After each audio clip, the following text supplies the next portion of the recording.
Pauli matrices पर इन अभ्यास समस्याओं के बाद अब हम इलेक्ट्रोमैग्नेटिक फील्ड में पार्टिकल चार्ज पार्टिकल पर समस्याओं की ओर बढ़ते हैं, जिसका हैमिल्टनियन हमें दिया गया है। और हैमिल्टनियन इस कारण से दिया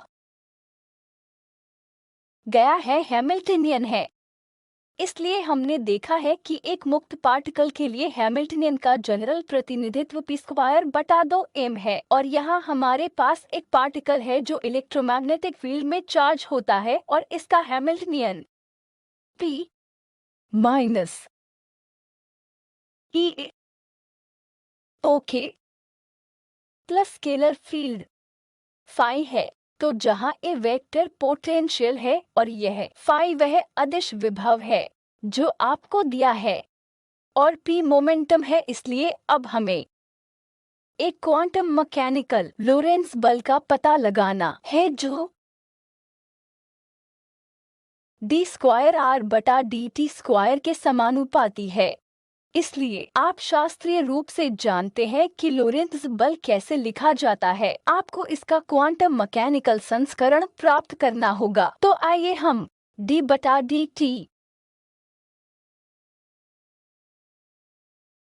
को माइनस के बराबर लिखकर शुरू करते हैं। IH क्रॉस याद करते हैं कि हम इसे कई बार उपयोग कर रहे हैं। Time evolution operator. तो यह एहरनफेस्ट थ्योरम है जिसे आप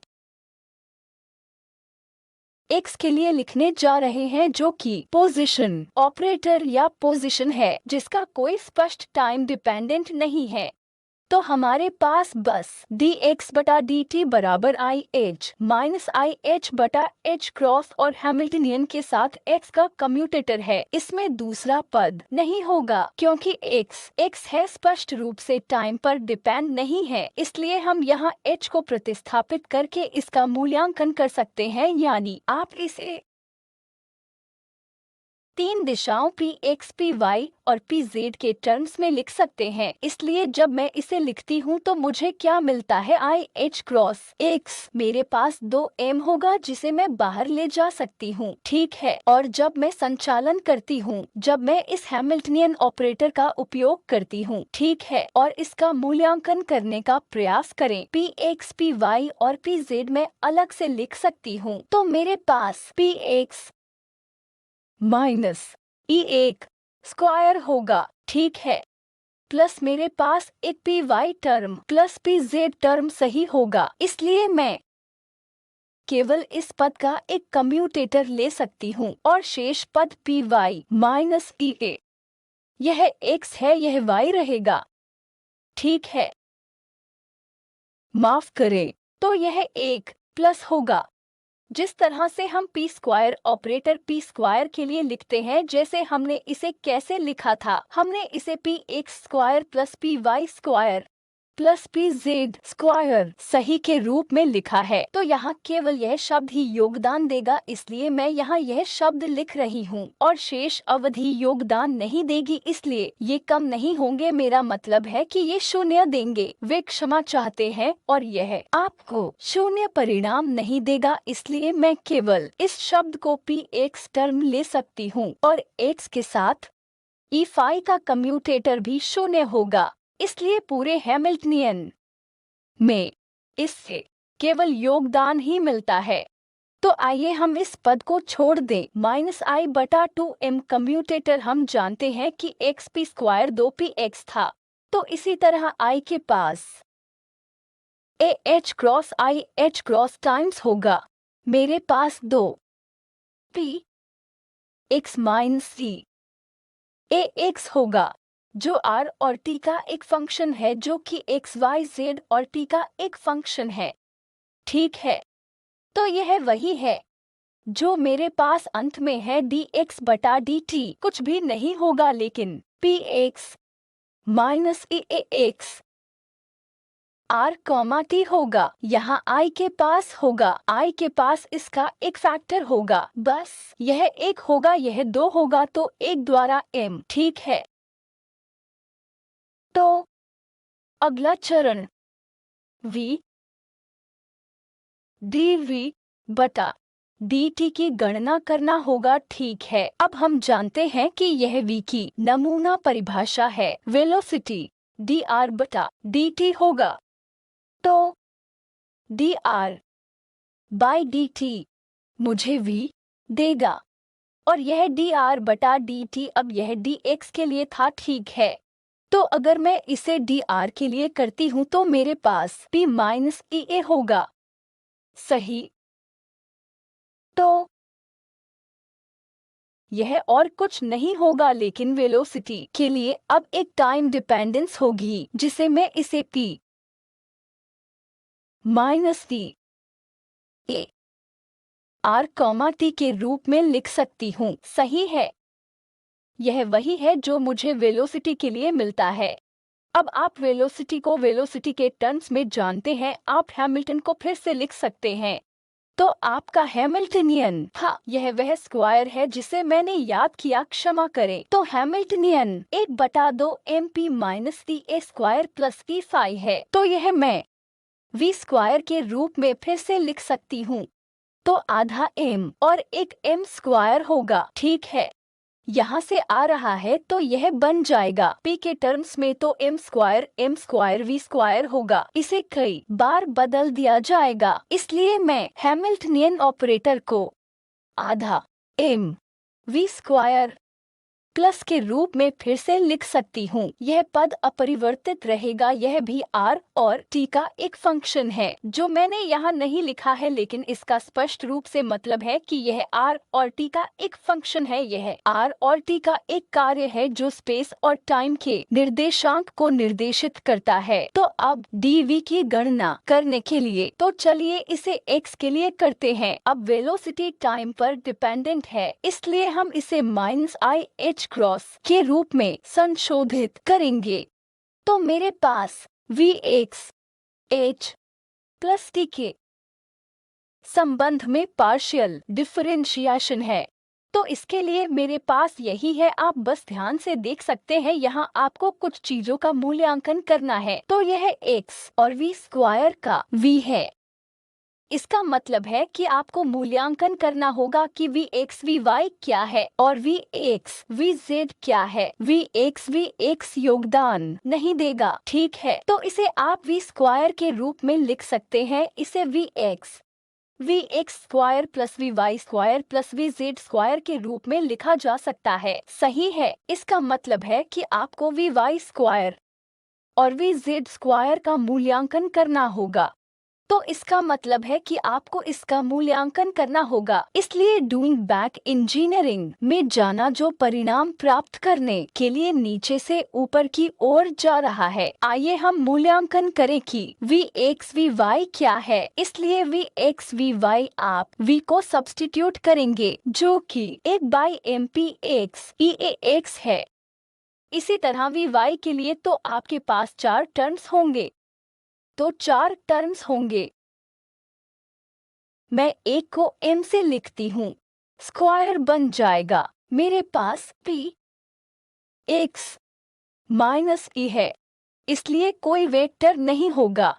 एक x, यह पहला टर्म है जो py माइनस EAY के साथ आने वाला है। सही है, यही हमारे पास है। अब px और py का कम्यूटेटर 0 है, वे यात्रा करते हैं और ax ay वे भी यात्रा करेंगे। तो आपके पास ay के साथ px और py के साथ ax का कम्यूटेटर रहेगा। जब आप ऐसा करते हैं तो आप सभी प्रतिस्थापन और सब कुछ करने के बाद क्या प्राप्त करते हैं? आप IH क्रॉस प्राप्त करेंगे। E/m स्क्वायर c होगा। यही वह है जो आप सभी प्रतिस्थापन करके प्राप्त करेंगे।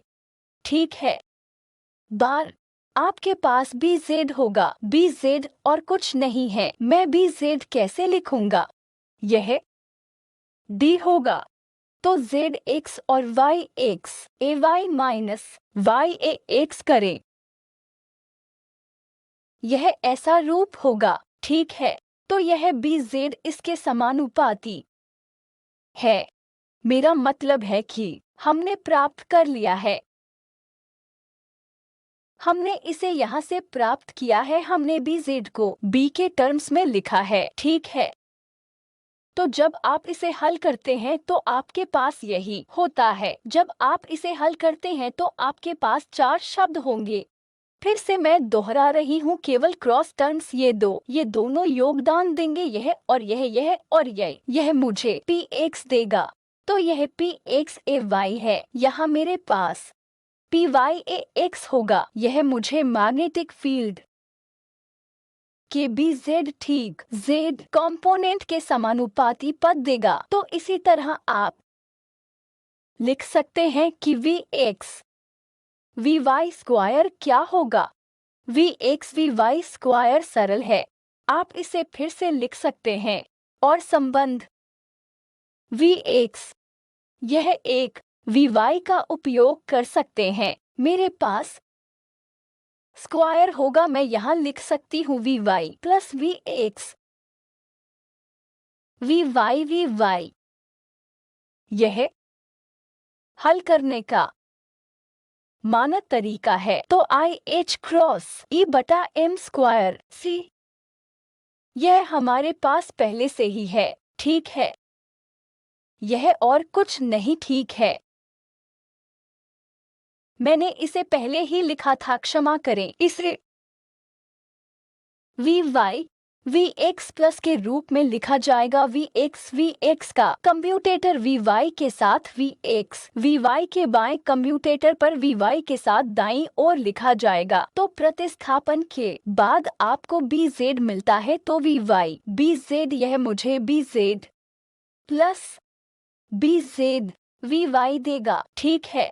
यह वही है जो आप प्रतिस्थापन पर प्राप्त करते हैं। इसी तरह अब आप अनुमान लगा सकते हैं कि V X V Z square क्या होगा। इस अभ्यास को दोहराने की कोई आवश्यकता नहीं है, आप केवल अनुमान लगा सकते हैं। इसलिए हर जगह जब आपके पास एक्स और वाई स्क्वायर होगा तो आपके पास वी वाई बी जेड होगा। तो अब मेरे पास वी जेड बी वाई होगा, सही, या वी वाई बी जेड। तो यहाँ मेरे पास जेड है, ठीक है। तो अब यहाँ मेरे पास जेड है, तो अब यहाँ मेरे पास y b y v z होगा, ठीक है। तो यह मुझे वी वाई बी जेड देगा और यह मुझे बी जेड वी वाई देगा, सही। इसी तरह आपके पास एक स्वैप टर्म होगा, ठीक है। तो यहाँ मुझे यह मिल गया है, मुझे यह योगदान मिला है, ठीक है।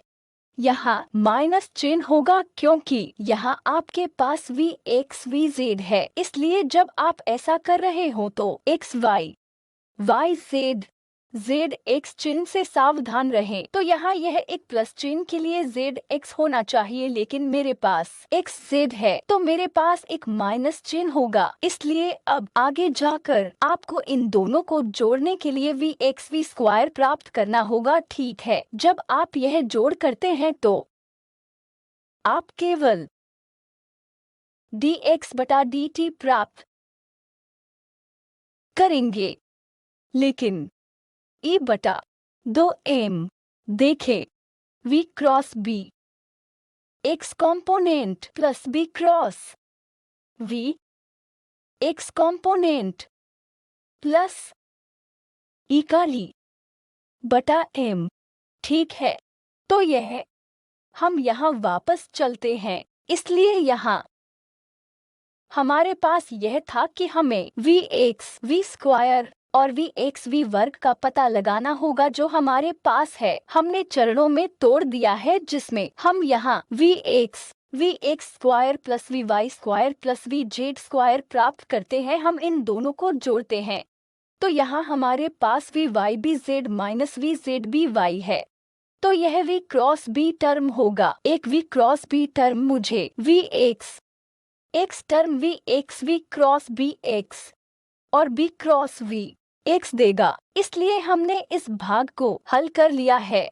दूसरे भाग में जो दूसरा पद है, हमने जो किया है वह dOV बटा dt द्वारा किया जाता है। आप इसे फाई e के टर्म्स में फिर से लिख सकते हैं और इसे प्राप्त करें। यह क्वांटम मैकेनिकल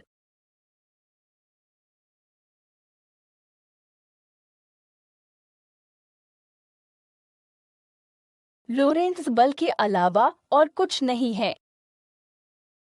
ठीक है, x दिशा में। यह x दिशा के लिए है। अब सामान्य रूप से आपके पास है। आप क्या कर सकते हैं? जब मैं जनरल रूप से फिर से लिखती हूँ मेरे पास होगा, इसलिए यह फिर से x कंपोनेंट होगा। ठीक है, याद रखें, इसलिए जब मुझे आंतरिक dv बटा dt का पता लगाना है तो e बटा mc v क्रॉस b, ठीक है, माइनस b क्रॉस v।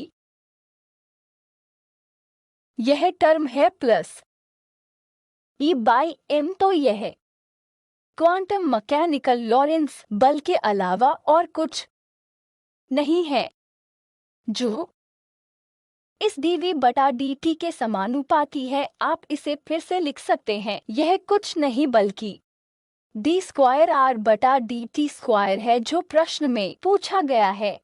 तो यह क्वांटम मैकेनिकल लोरेंत्ज़ बल के टर्म्स में इसके समानुपाती है और मुझे लगता है कि व्याख्यान में इस भाग पर भी चर्चा की गई थी, इसलिए यह आपको बेहतर ढंग से समझने में मदद करेगा यदि आप कोशिश करते हैं और अपने हाथों को आजमाते हैं और व्यायाम स्वयं करते हैं, जो मैं अपने सभी ट्यूटोरियल में बता रही हूँ। लेकिन जब आप इसे कम से कम एक बार स्वयं करते हैं तो यह बहुत उपयोगी होता है। और 5वीं समस्या के लिए कम्यूटेटर ब्रैकेट और पाउली स्पिन मैट्रिसेस के अभ्यास के बाद जो पिछले ट्यूटोरियल में था, 5वां ट्यूटोरियल आपको बहुत ही सरल मिलेगा। तो इसमें आपके पास स्क्वायर है। हमें यह साबित करना होगा कि s स्क्वायर sz आवागमन करता है। ठीक है, यदि s स्क्वायर और sz आवागमन करते हैं तो क्या होगा? यदि s स्क्वायर sz आवागमन करता है तो वे एक साथ आइगनकेट बनाते हैं। आपने एंगुलर मोमेंटम ऑपरेटर के लिए भी यही बात देखी है। l स्क्वायर lz कम्यूटिंग है, तो आप l स्क्वायर और lz के लिए एक साथ आइगनकेट बना सकते हैं। LZ और यहाँ SZ रूप में एक विकर्ण है जो एक डायगोनल मैट्रिक्स है, इसलिए आइगन वेक्टर में आइगन वैल्यू की गणना करना आसान है। और एक बार जब हम SZ के आइगन वेक्टर को जान लेते हैं तो हम S स्क्वायर के लिए भी एक साथ आइगनकेट प्राप्त कर सकते हैं। अतः SZ के आइगन वेक्टर S स्क्वायर के आइगन वेक्टर भी होंगे और यह गणना को सरल करता है। तो चलिए SZ करके शुरू करते हैं। आप इसे SX square plus SY square जोड़ SZ स्क्वायर के रूप में लिख सकते हैं। सही है, आपको SX स्क्वायर का SZ के साथ कम्यूटेटर ढूंढना है। ठीक है, तो आप पहले ही देख चुके हैं और जनरल तौर पर भी आपके पास SIJ SI SJ है। आप इसे लिख सकते हैं। याद रखें, बस याद रखें कि S operator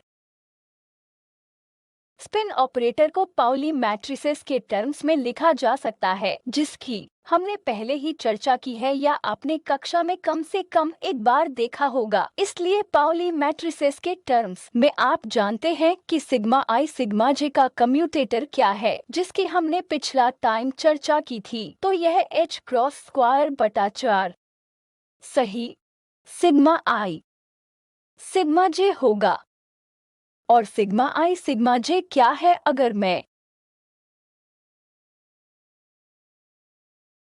epsilon i j के सिग्मा के टर्म्स में लिखती हूँ, ठीक है, इसलिए जब i और j बराबर हो तो यह 0 होगा। आप सभी इस टेंसोरियल नोटेशन को जानते हैं, तो इसकी मदद से इसका उपयोग करके आप वास्तव में गणना कर सकते हैं कि s स्क्वायर SZ सही क्या है।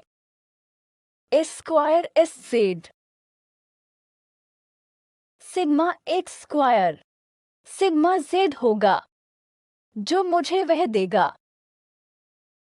जो मुझे सिग्मा रूप देगा। यह मुझे देगा और इसलिए वही संबंध वास्तव में आप इसे फिर से लिख सकते हैं। मैं अभी यहाँ वापस आऊंगी इस पर। आप फिर से लिख सकते हैं। ठीक है, यह संबंध। इसलिए या तो आप इसे सब्स्टिट्यूट करें और परिणाम की जांच करें, या यदि आप s के कम्यूटेटर को जानते हैं तो आप इन्हें sz नोटेशन के टर्म्स में रखते हैं। इसलिए यदि मैं इसके लिए सब्स्टिट्यूट करती हूँ तो मैं इसे फिर से लिख सकती हूँ, क्योंकि मेरे पास सिग्मा s सिग्मा x होगा, इसलिए मेरे पास y होगा। ठीक, तो माइनस y माइनस सिग्मा, यह y सिग्मा z होगा। ठीक है, इसलिए जब मैं इसे फिर से लिख रही हूं तो मेरे पास form minus s x S y minus s Y S x होगा। ठीक है, और मैं s y square S Z square S Z के लिए क्या प्राप्त करूं? अब आपके पास वाई जेड होगा, तो आप S x S Y plus S Y S X प्राप्त करेंगे, और S Z square S Z के लिए आप जानते हैं कि कम्यूटेटर शून्य है, इसलिए जब आप इन्हें जोड़ते हैं तो आपको अंतिम उत्तर प्राप्त होता है, क्योंकि एस जेड वाले एस स्क्वायर का कम्यूटेटर शून्य होता है। यह महत्वपूर्ण परिणाम है, और इस परिणाम का अर्थ है कि एस स्क्वायर और एस एक साथ आइगन केट बनाते हैं। ठीक है, इसलिए एस जेड के आइगन मान और एस जेड के आइगन वेक्टर आपको एस स्क्वायर के आइगन वेक्टर का पता लगाने में मदद कर सकते हैं। तो दूसरे भाग में आपसे पूछा जाता है कि एस जेड के आइगन वेक्टर आधार एस स्क्वायर को विकर्ण करते हैं। ठीक है, और आपको एस स्क्वायर के आइगन मान भी ज्ञात करने होंगे। तो बी भाग, अब आप एस एक्स को पाउली मैट्रिसेस के टर्म्स में लिख सकते हैं। हमने देखा है कि H क्रॉस स्क्वायर 0 1 0 1 0 सही, S Y H cross square 0 minus I 0 I 0 और S Z cross square 1 0 0 minus 1 है। देखें, एस जेड एक डायगोनल मैट्रिक्स है, तो आप यहाँ से देख सकते हैं कि आप यहाँ से अनुमान लगा सकते हैं कि इसमें आइगन वैल्यू 1 और -1 होगा, और आइगन वेक्टर प्लस और माइनस केट के रूप में होगा। ठीक है, तो ये आइगन वेक्टर या आइगन केट्स होंगे और आइगन वैल्यू प्लस और -1 होंगे। इससे अंदाजा लगाना बहुत आसान है। अब आपको हल करने की आवश्यकता नहीं है, आइगन वैल्यू इक्वेशन का उपयोग करें। आप बहुत परिचित हैं, और केवल मैट्रिक्स को देखकर यदि यह विकर्ण है तो डायगोनल तत्व आइगन वैल्यू के अनुरूप होंगे, और आइगन वेक्टर आप उन्हें प्लस और माइनस केट माइनस केट या 2 डायमेंशनल या 3 डायमेंशनल के टर्म्स में आसानी से लिख सकते हैं। हम प्लस माइनस केट 0 के टर्म्स में लिखते हैं। ठीक है, तो यह हम पहले से ही जानते हैं। तो अब एस स्क्वायर होगा। आप कैसे गणना करेंगे? यह H क्रॉस स्क्वायर बटा 2 S X square plus S Y वर्ग प्लस एस जेड स्क्वायर सही होगा। इसलिए यदि मैं इस प्रतिस्थापन को सिग्मा मैट्रिसेस के टर्म्स में करती हूँ तो मुझे क्या मिलेगा? इसलिए यहाँ मुझे सिग्मा एक्स, सिग्मा वाई और सिग्मा जेड लिखना होगा, क्योंकि मैंने पहले से ही 4 पर H क्रॉस स्क्वायर लिखा है। ठीक, इसलिए जब मैं इसका स्क्वायर करती हूँ, यह स्क्वायर प्लस यह स्क्वायर, हम जानते हैं कि सिग्मा आई स्क्वायर 1 है, तो यह मुझे 3 h क्रॉस स्क्वायर बटा 4 आइडेंटिटी प्लस आइडेंटिटी देगा, जो आइडेंटिटी मैट्रिक्स के अलावा और कुछ नहीं है। ठीक है, तो यह आइडेंटिटी मैट्रिक्स मुझे देगा। अब यह जब आप एक आइगन किट संचालित करते हैं प्लस इस पर तुम क्या प्राप्त करते हो जब मैं एस स्क्वायर संचालित करती हूँ प्लस राज्य अगर मैं इस पर काम करती हूँ, आपको क्या प्राप्त होता हो 3h क्रॉस स्क्वायर बटा 4। और यदि आपके पास एक आइडेंटिटी ऑपरेटर है, जब आप एक प्लस संचालित करते हैं तो यह प्रोजेक्ट करेगा, यह मुझे सिर्फ 1 देगा और यह प्लस कंपोनेंट को प्रोजेक्ट करेगा जो 3h क्रॉस स्क्वायर बटा 4 प्लस के अलावा और कुछ नहीं होगा। ठीक है, कुछ स्थानों पर आप पाएंगे कि इस प्लस केट को प्लस आधा के रूप में दर्शाया गया है और माइनस केट को माइनस आधा के रूप में दर्शाया गया है। तो यह नोटेशन वाइज मेरा मतलब यहाँ वही है जो आपके पास है, वह यह है कि जब आप आइगन वेक्टर को एक 0 या 0-1 के रूप में लिखते हैं तो वे प्लस आधा और माइनस आधा के अनुरूप होंगे, जो आपको याद रखना चाहिए। इसलिए इसे स्पिन अप स्टेट कहा जाता है, इसे स्पिन डाउन स्टेट कहा जाता है। ये बातें आपको याद रखनी चाहिए। एस स्क्वायर जब माइनस केट पर संचालित होता है तो यह आपको 3h क्रॉस स्क्वायर बटा 4 देगा और माइनस यह और कुछ नहीं बल्कि डाउन स्टेट है। इसलिए जब आप इसे ऑपरेट करते हैं तो यह केवल डाउन स्टेट को प्रोजेक्ट करेगा। आप प्रत्येक चरण पर काम कर सकते हैं। यदि आप मेरे द्वारा यहाँ लिखी गई बातों से बहुत अधिक आश्वस्त नहीं हैं, तो इससे आप देख सकते हैं, या आप दूसरे तरीके से भी सोच सकते हैं, जैसे एस स्क्वायर जब इन आइगन वेक्टर पर संचालित होता है तो मुझे फॉर्म एस का आइगन वैल्यू s+1 में देता है, तो यह एक युगपत आइगन केट बनाता है, लेकिन यह आपको आइगन वैल्यू देता है। तो यह एस जेड के आइगन स्टेट पर संचालित होने पर ऑपरेटर के एस स्क्वायर का